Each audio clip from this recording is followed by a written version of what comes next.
Tonight's message, of course, is called Relational Vampires, and it's loving the people that seem to suck the life out of you. Now, tonight's message is one of those really practical messages that I believe is going to speak to you to give you some powerful principles to live the best life possible. You know, and when you think about this, we know how much God has loved us. He proved it while we were still sinners. Christ died for us. When we don't deserve it, He loves us still. Aren't you thankful for God's love? And then He turns around and commands us, now that I have loved you, I want you to love others. And we're like, I'm good at loving the people I like, but what about the other ones? Jesus said this in John 13:34, love each other just as I have loved you, you should love each other. Now, the challenge for us is, let's be honest, there are some people in our lives that are difficult to love. Please do not look around you and make eye contact with anyone. And I want you to think about this. What we're talking about tonight is relational vampires. And what do vampires do? I want to suck your blood, right? They want to literally suck the life out of you. But the question is, if we know those people exist in our lives, some of us, we may have them in our families. We could have them in some friendships that we can't escape from in our life. You know, we could have them, my God, they can even be right here in this room. You never know. But tonight, we're going to focus on the specific type of individual that many people feel that they face, is how do you love those who are incredibly controlling in your life? So we're going to talk about those kind of vampires, relational vampires, is people that are does anyone know any control freaks in your life? Don't point at me. I know I am. Jesus, God forgive me. Control freaks. And let's be honest, many of us might be that. But if we're really honest, you've probably been hurt by a control freak in your life. An authority figure that abuses power in your life.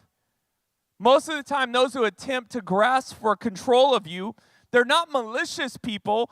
Let's be honest, usually they're just hurting, afraid, and insecure, and sometimes they're even wanting to help you. They just say, oh, I'm helping you right now. Some may be like an emotional black hole that no matter what you do for them, it is never enough. No matter what you give them, they always want more. You give them attention, they want even more. And if they don't get what they want, they can pout, they can stomp, they can whine, they complain, they threaten. They give like the silent threats, the silent treatment to you. You may even feel like there's certain people like you walk on eggshells around them. Like, oh, don't talk about that topic. Don't do this. Don't say that. See, controllers have weapons in their arsenal. The most common weapons used by controllers are threats and guilt. And let's talk about how this can come to the surface. With threats, they may say it, or they may be kind of subtle about it. Now, you better do what I think you should do, or you're going to regret it. Some will say that, but let's be honest, some you just know they're saying it by how they're saying it.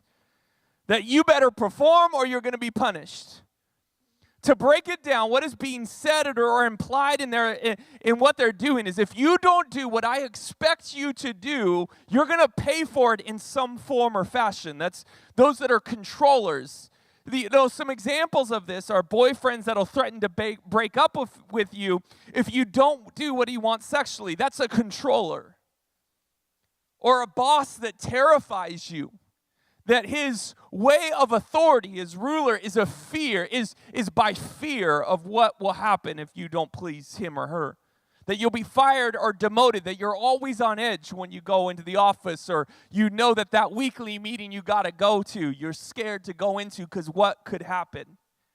Or maybe a spouse that will threaten to leave you if you don't do what they want. They use threats, but they'll also use guilt. They may say it, or, our favorites is they just imply it. I've done for you so much.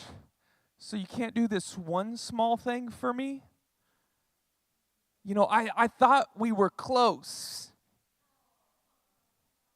But I guess I can't clearly rely on you. Or I've even heard this one. You know, you call yourself a Christian, you're supposed to go the extra mile, right? Hey, you know what? I guess you're just a little too busy for me. You don't text me. You don't call me. You don't comment on my Instagram posts. You wouldn't even know if I died. Man, there's threats and guilt. And how do we as Christians who are called, God says, I want you to love people. And I wish he would have said, I want you to love the people you like. But he says, I want you to even love those that are trying to control you, that guilt trip you or threaten you. I want you to even love those people. I want you to even love your enemies. So how do we handle these type of relationships without cutting them out of our lives? Because let's be honest, there's probably some family members in your life you would like to cut out of your life, but you still have to see them every Christmas and Thanksgiving. So how do I show people, how do I show those people that I love them? Well, we're going to take a look at the book in Matthew chapter 16. If you have your Bible, you could turn there in your Bible app, press that button. Matthew 16. And here's the backstory. Jesus is talking to his disciples about what's going to happen to him, that he's going to suffer terrible punishment, even to the point of death, that he would rise from the grave. And so he's talking about all the suffering and rejection that he's going to endure at the end of his life. And he's explaining what's going to happen. And Peter interrupts him. He's like, hold up, Jesus. It says Peter took him aside in verse 22 of chapter 16 and he began to reprimand him. That's not like a soft word. Like he's rebuking Jesus, saying, heaven forbid, Lord, this will never happen to you. Peter's telling God, you know, God, I know you're the Messiah, but you ain't right on this one. I know you're a prophet, a rabbi, but this one, you got it wrong. And this is out of his love. Like, he loves Jesus. He's like, Jesus, I got your back. I ain't ever going to let this happen. Peter's attempting to do what he thought was right. Says, you're the Messiah, Jesus. You shouldn't have to face this. I've never even seen you make a mistake. You shouldn't have to go through this. You're the most kind, loving person I know. You shouldn't have to suffer like this. So I'm going to tell you, Jesus, that's the wrong plan. There's a better plan for you. I love you too much to let you go through that. But unintentionally, he's trying to distract Jesus from the path that God had for him. So he takes Jesus aside to reprimand him. Do you know that controllers like to do that? They're like, hey, come over here. I need to talk to you for a minute. They want to isolate you. They'll pull you aside away from the relationships that have been life-giving to you, that they want to impose their will upon you. And this is what Peter is doing. He says, no, this is not going to happen. I don't want this to happen. I'm going to try to prevent it. But what did Jesus do when Peter attempted to manipulate him away from God's will? Let's look at Matthew chapter 16, verse 23. It says this, Jesus turned to Peter and said, get away from me, Satan. You are a dangerous trap for me. You are seeing things merely from a human point of view, not from God's. Then Jesus says to his disciples, if any one of you wants to be my follower, you must turn from your selfish ways, take up your cross, and follow me. He's saying you're going to have to go through the same thing I'm going to go through. How do we love the people that are trying to manipulate and control us? Well, we can actually identify a few things in this interaction. We're going to talk about 3 things you have to do. There's a few things that you can see in Matthew chapter 16. In this interaction between Peter and Jesus, there's 3 things that you see. If you want to successfully love a controller, because the truth of the matter is, every single one of us have a relationship like this in our life. You may be that person. Any control freaks in the house? I mean, you raise your hand, that person next to you pulls it down. You might have a problem right now. They're like, no, you do not. You do not have a control freak in your life. Put your hand down. There's a few things that you have to do. And the first thing that you can see in Matthew chapter 16 is that you got to clarify your calling. You have to know what you are called to do. Jesus knew what he was called to do. There is this pattern throughout every one of the Gospels of Jesus clarifying his calling. He knew why he came. He knew what he was supposed to do while he was here. You read in Luke 19, verse 10, he says, I, the Son of Man, came to seek and save those who are lost. I have come for the broken. I have come for the lost. I have come for those that are trying to find a way, but they can't find it. He says in Matthew 20:28, for I have come not to be served, but to serve and to give my life as a ransom for many.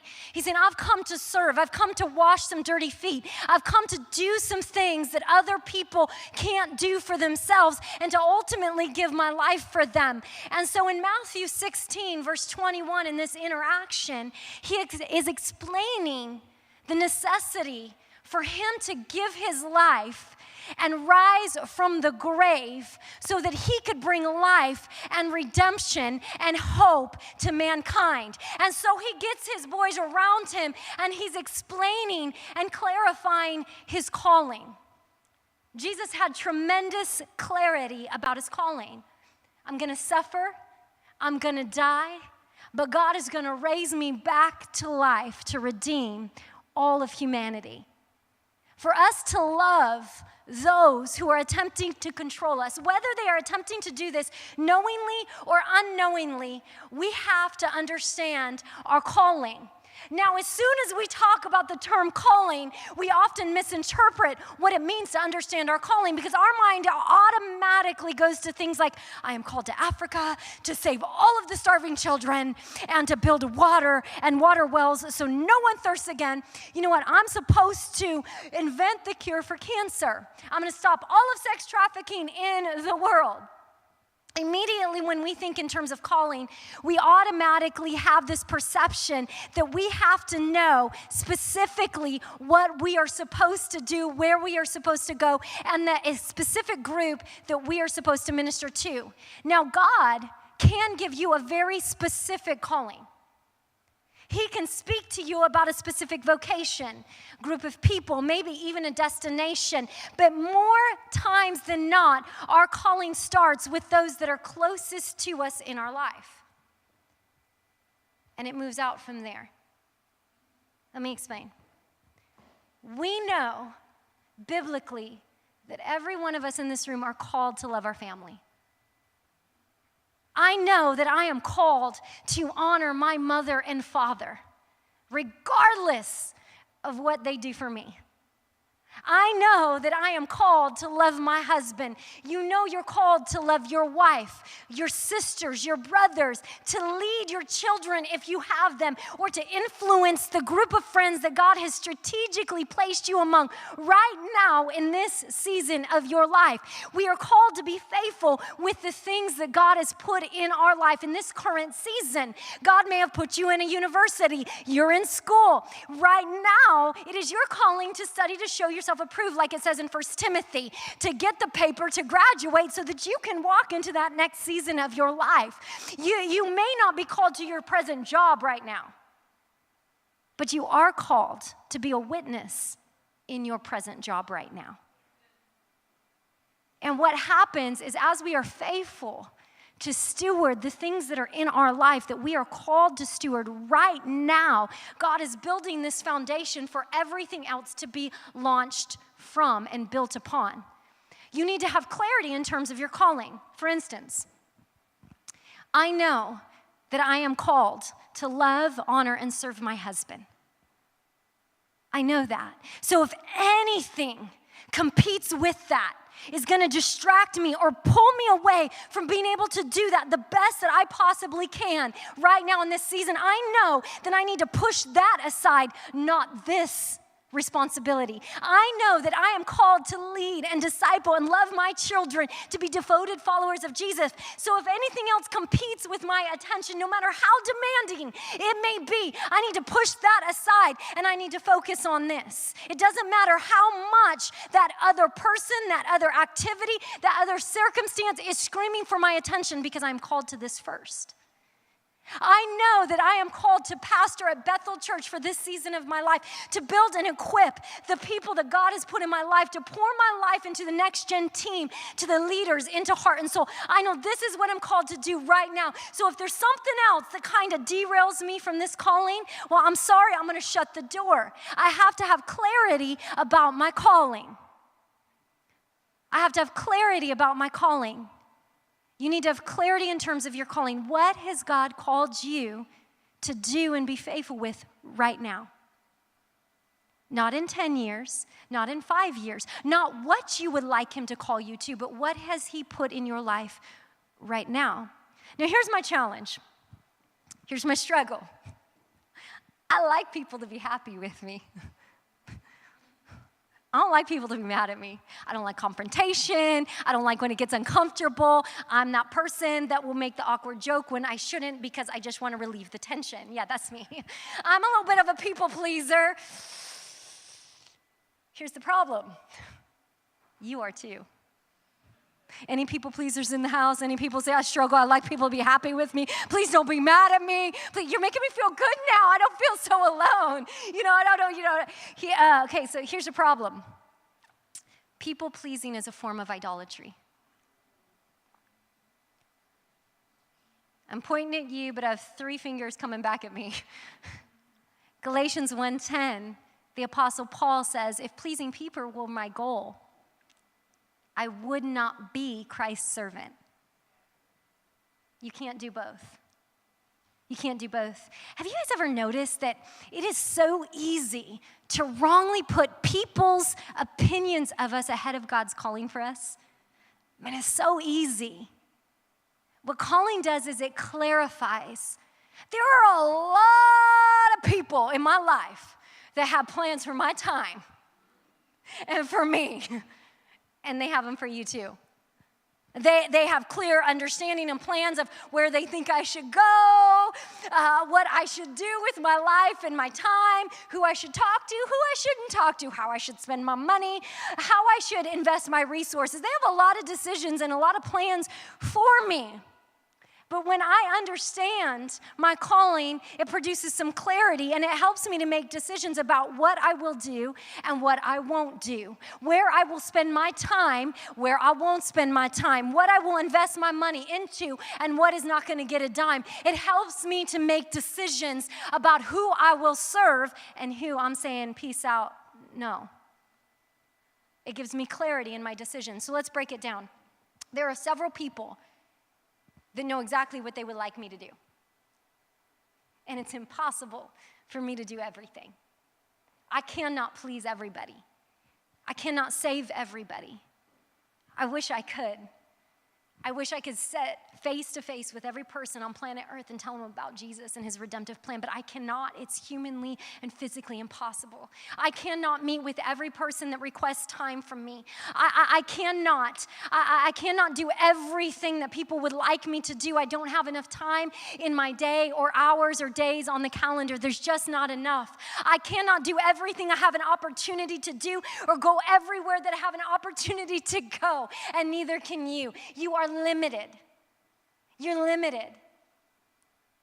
So, but I sure can love a man named Matt Clayton with all of my heart and every fiber of my being.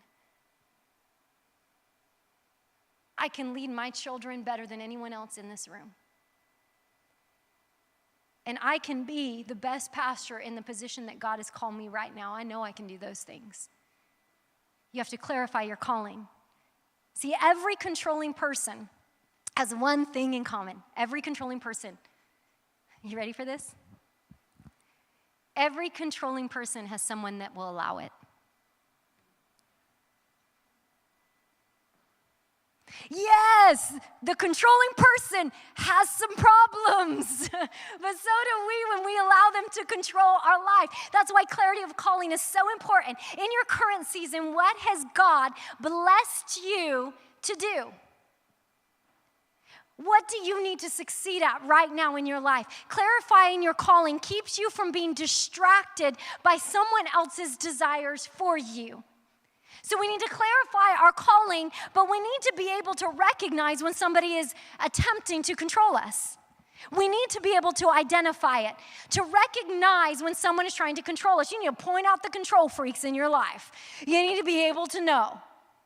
This is the ability to identify when someone else is attempting to push you into doing what they want and even perhaps away from the will of God for your life. Matthew 16. Jesus is clarifying his calling. He's telling his boys, this is what God wants me to do. I'm going to give up my life. I'm going to suffer. I'm going to die. And then I'm going to be raised to life. And Peter immediately tries to take control of Jesus, of the situation. He stands up. He does what Peter does. He begins to speak quick before he thinks. And he says, not going to happen. I'm not going to allow it. No. This will not happen to you. Now, let's just think about this for a moment. Was Peter a horrible guy? Did he despise Jesus? Was his intention to take Jesus off the path that God had for him?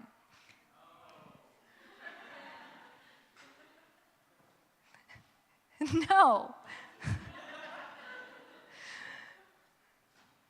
Peter was a great guy. He loved God. He was loyal to Jesus. In his mind, he was being a good friend. In his mind, he was protecting Jesus. He was doing the right thing. Matter of fact, just a couple verses prior in Matthew 16, he just won Jesus Jeopardy. So Jesus gets his boys around and he says, hey guys, so who do people say I am? And they're like, oh, well, some people say Elijah, and they're throwing out answers. Some say this prophet. And then he goes, so who do you say I am? And Peter gets it. He's like, you are the Messiah. You are the Son of the living God. And Jesus replies to him in verse 17, you are blessed, Simon, son of John. You are blessed. My Father in heaven revealed this to you. You did not learn this from any human being. Peter wasn't a horrible human being. Most of the people that attempt to control us in our life are not evil people. See, in this moment, Jesus was simply putting his plans ahead of God's, his desires before God's. That's why it's so important for you to have clarity in terms of your calling and to be able to recognize when someone is unintentionally or intentionally attempting to pull you from those plans that God has for you, for that calling in that moment. So why did Peter even try to control Jesus? Why would he stand up to God in the flesh and say, nope, I'm trying to control the situation? Why would he do this? And it's simple. Peter did not understand. He was not able to see God's plan for Jesus' life. In Matthew 16:23, Jesus said, Peter, you are not seeing from God's point of view. You are looking at things merely from a human point of view. You are unable to see in this moment what I see. Now we have to understand that people may not be able to see God's plan for your life. He has not spoken to them about you yet. You have to be able to recognize whether someone is knowingly or unknowingly attempting to exert their plan and their desire over God's will in your life. They could be guilting you into doing something or not doing something that you know is going to alter this decision in your life. Maybe isolating you from life-giving, important relationships, pulling you away from the ones that are going to breathe into you new life. They could isolate you, pull you from those relationships. They're bringing you off of the path that God has for you, maybe manipulating you to rescue them again. To do things for them that you were never created or intended to do. You have to clarify your calling. Recognize when somebody's attempting to control you, but then you got to know when to build a boundary. To draw the line in the sand and say, no further. It stops here. Matthew 16:23. Jesus turns to Peter. It says, get away from me, Satan. Turn to your neighbor and say, get away from me, Satan. He says, you are a dangerous trap for me. He says, you are seeing things merely from a human point of view. not from God's. So if your mom ever makes you feel guilty, you never spend time with me anymore. I mean, I don't even know what you look like. I mean, I wouldn't recognize you if you walk in the room. I mean, you don't text me. I don't have room. I just gave birth to you. I was in labor 36 hours. You know what? I couldn't get you out. I mean, you just wouldn't get, now you just don't want to be with me anymore. I mean, if I died up in my room, you wouldn't even know if I was dead. You would not even, you know what? You're not even my child anymore. You are not. If she makes you feel guilty, you look at her and say, Mom, I love you, but you can't talk to me this way. And then you call her Satan.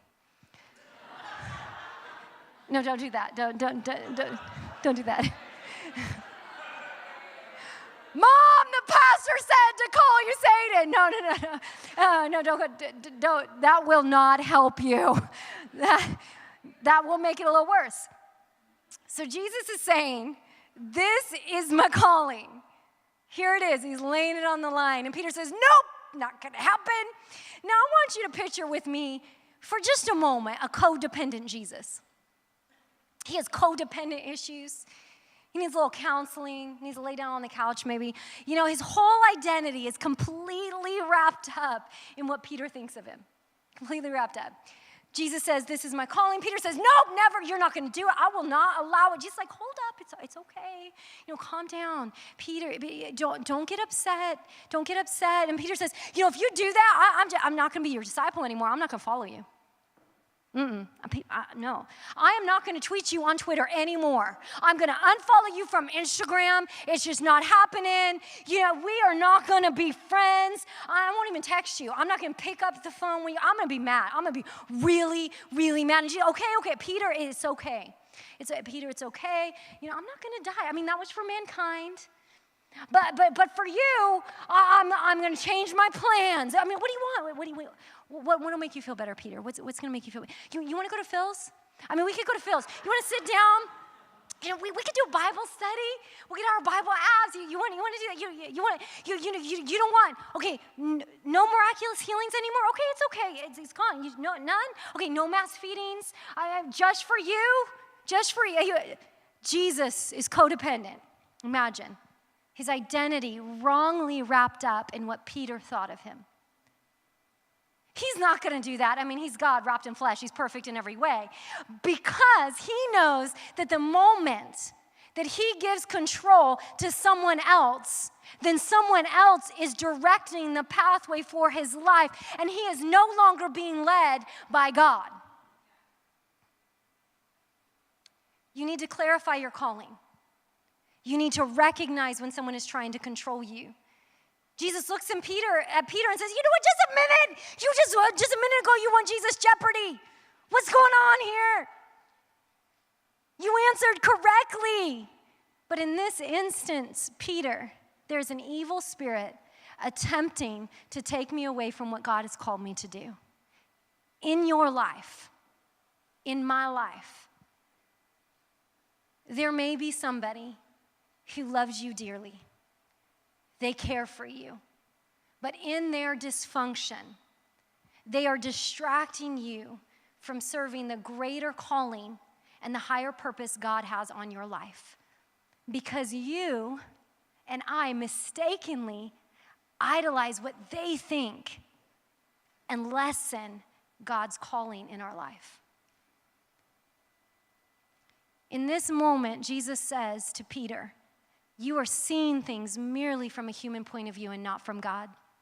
Jesus knows his calling. He has tremendous clarity about his calling. He recognizes in this moment, in Peter's dysfunction, his inability to see God's greater plan, that he is threatening to pull Jesus away from his ultimate design. He recognizes this in this moment. So what do you do now? You see it. You know your calling. You recognize that this person doesn't see it, and they're attempting to lure you away. In this moment, what are you going to do when you realize that there is an unhealthy dynamic going on? Someone maybe threatens you, makes you feel guilty. You give in because you feel bad. And then all of a sudden, you're allowing it to derail you in this moment from what God is ultimately calling you to right now at this present time. Here's just a couple thoughts. These are going to help you to move from settling from something lesser in your life and moving to God's divine design in relationships. God desires to move you to a higher place in your relationships, all of us in this room. Here's what we know about relationships. All relationships are a combination of what we've created and what we've allowed. I want you to take a moment, think about it. Every relationship in your life. So your mom, your dad, brothers, your sisters, your friend, your coworkers, boss, best friend, boyfriend, girlfriend. You just think about it. Every single one of the relationships in your life, all relationships are a product of what we've intentionally created or passively permitted. They're a combination of all of these things. We have patterns, every single one of us. We have healthy patterns in our life that we have chosen, and we have unhealthy patterns that we've permitted in our life. We have both of these dynamics going on. You know that friend that absolutely drives you nuts? You've helped contribute to that. Love you. You know the mother-in-law that is intrusive, that always feels free to give their opinions about everything, about how you are not doing it right. Yeah. That person you love so very much, but they continue to. All of these are a combination of what we've created or permitted. Here's where the rubber meets the road. This is where it gets super practical right now. If you don't like what you have, change what you expect and what you accept. Know when to build a boundary. Jesus absolutely loved Peter. He just finished praising him for a job well done. And seconds later, Jesus is having a conversation and saying, this is not appropriate, Peter. I am not permitting you and your desires to pull me away from my purpose. So let's break it down. How do we play this out in our life? We're going to have some hard conversations. I love you. That's not going to change, but you cannot talk to me this way. It's not appropriate. When you're ready to have a different conversation, we can have a conversation. I know right now I'm about to say something that's really going to hurt. But I love you, and because I love you, I cannot and will not fix this for you. I will not bail you out again. You can get angry at me. You can get upset. You can yell. You can go back and talk bad about me and criticize me. You can do whatever it is that you do. I love you. That will not change, but I will not tolerate this. Now, I do this with my kids, and especially when they were toddlers. I'm in Target, walking down the aisle, and I can see up ahead, you know, the toy aisle? And every mom can relate to this. I see the toy aisle coming. And you're thinking in your mind, you're going to do what every good mom does. Okay, I'm going to divert them and go down a different aisle and avoid it altogether, or we're going to go past it really, really fast. Because inevitably, out of the corner of their eye, they are going to see that toy that their best friend just got for their birthday, or that they saw on YouTube Kids that they just have to have. You know, and then they're going to go like this. They just say, you know what, Mom, I really need that LOL ball. I have to have it because all of the other girls in kindergarten, they have an LOL ball. And Mom, I don't want to be the only girl without an LOL ball. And I don't even know what's inside. It could be something that I really want. Mom, if I get the LOL ball, I will listen so good for the rest of it. Please, Mommy, I need the LOL ball. I have no personal experience in this at all. You get down. Baby, we are not going to buy that LOL doll. And how you are talking and how you are acting is not okay. This is inappropriate behavior. Now, in the future, you may get the opportunity to earn some money to buy that LOL doll, but this is not how we act. This is not how Claytons act. Every good parent does this. Every good parent. This is what we do with those we love. I love you, but you cannot yell at me. You cannot treat me this way. And when this happens, most of the time, a controller is going to get upset. They're going to get upset, and they're going to push back even harder. They're going to exert more of whatever their MO is. You know, they're going to guilt you even stronger. They're going to threaten even more. They will act this way, not because they are bad people, but because they are hurt. And you are now redefining the relationship, and it's a little bit painful. You had this unhealthy, codependent dynamic going on, and now you're attempting to change it into something that's healthy. And just like any infected wound, when you begin to open it up initially, pain results. But health will eventually result if you're consistent. They're hurting. It's going to be difficult for you because you love them. You don't want to hurt them. But even though it hurts, on the other side, there's something better. It is so painful to watch those we love hurt. My family,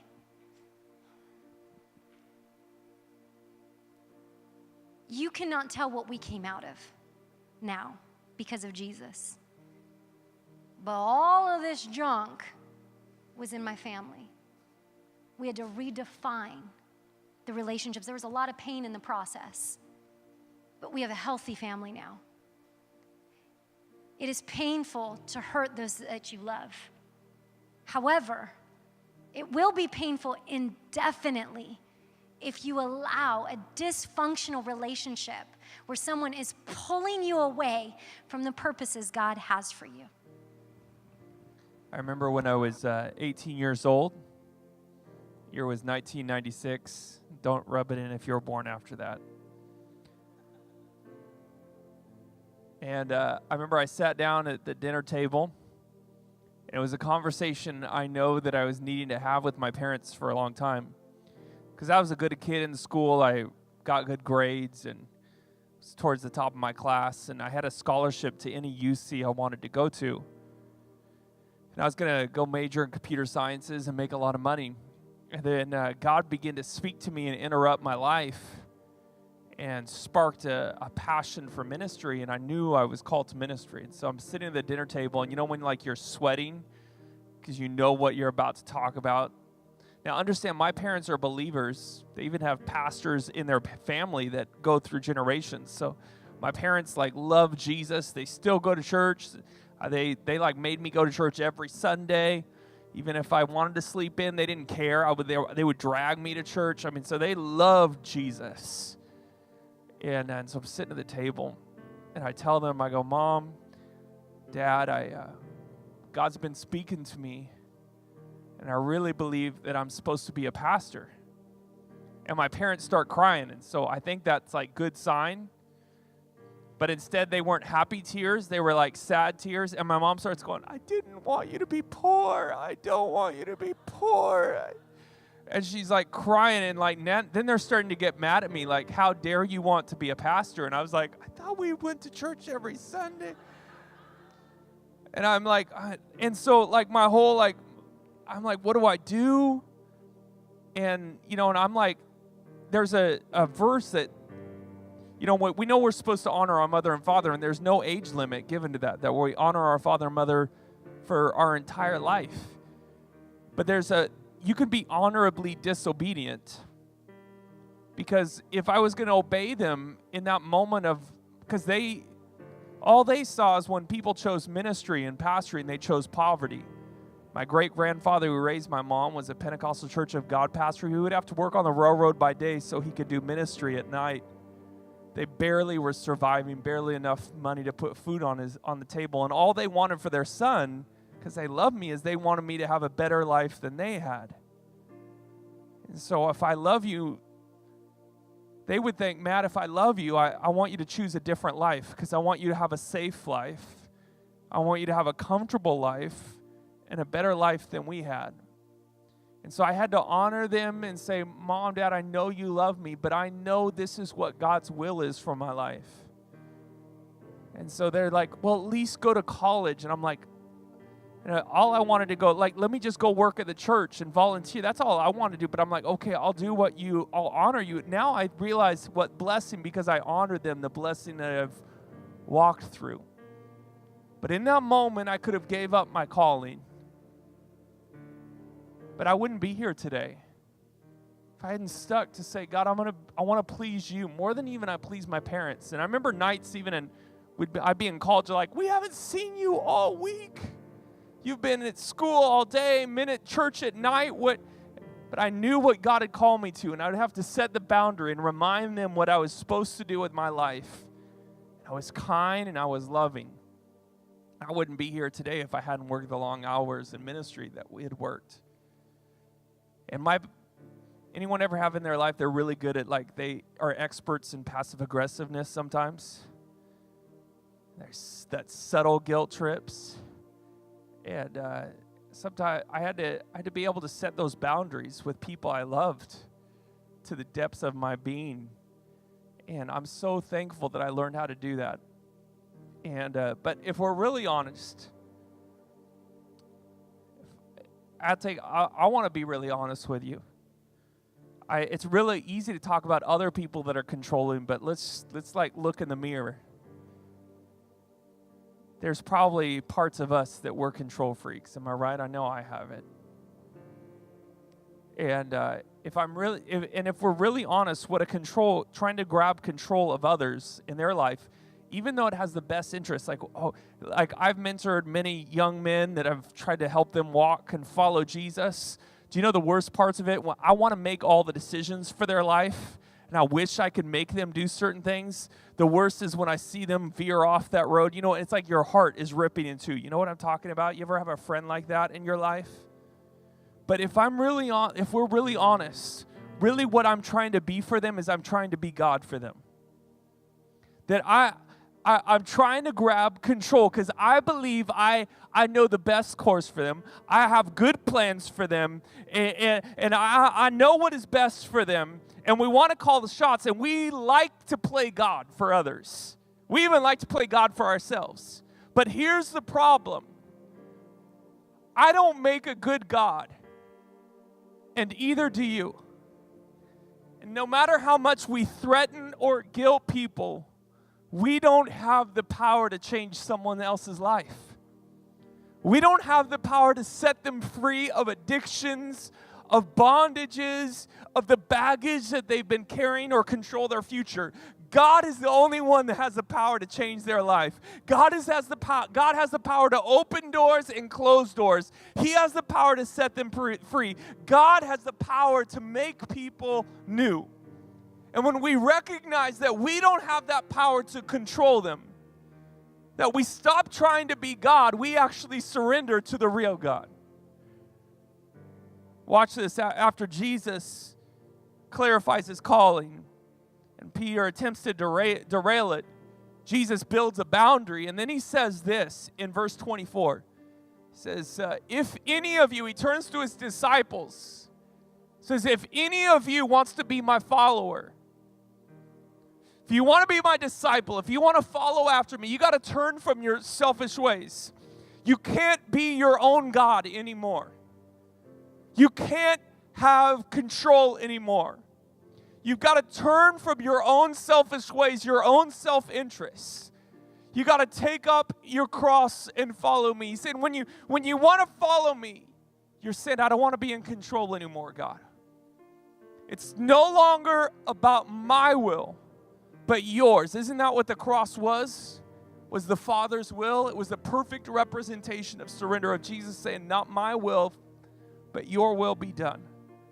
When we take up our cross, we are saying, not my will, God, but yours be done in my life. It's time for us to give up control and put it in the one who really has, because really our control is like a pseudo control, right? It's shallow, but let's put our control in God's hands, the one who is truly sovereign, all powerful.